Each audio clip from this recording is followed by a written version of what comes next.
Unit 4, Lesson 2, Subtracting Integers. Subtracting is the same as adding the opposite. So when we are subtracting integers, we don't actually subtract, we turn it into addition by using its opposite. So first, we keep the first number the same.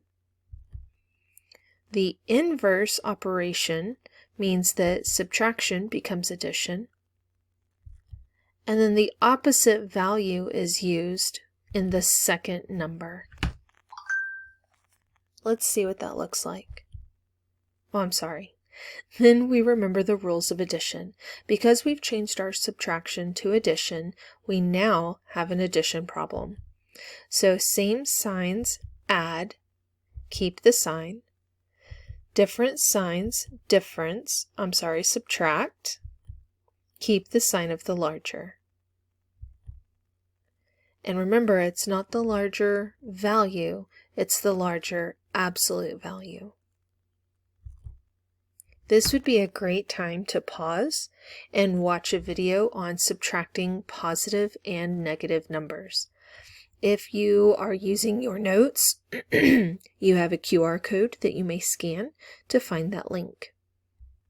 Let's look at an example. We'll be using our additive inverse, or zero pairs, and we'll also be using number lines. Our first problem is 7 minus 6. First, we start with 7 positive integer chips, and then we take away 6, and we're left with 1 positive integer chip. The way to do this with our algorithm is to use the additive inverse. So we keep the first number, we inverse the operation, and we find the opposite of the second number. So our problem will look like 7 plus negative 6. And now our original subtraction problem no longer exists. We use our rules of addition. First, we look to see, do they have same signs or different signs? We have different signs, so we subtract. I'm going to put this in a bracket to show that we are not actually working the problem itself. We are working with the absolute values. So the absolute value of positive 7 is 7. The absolute value of negative 6 is 6. So we're going to subtract 7 minus 6, and we get 1.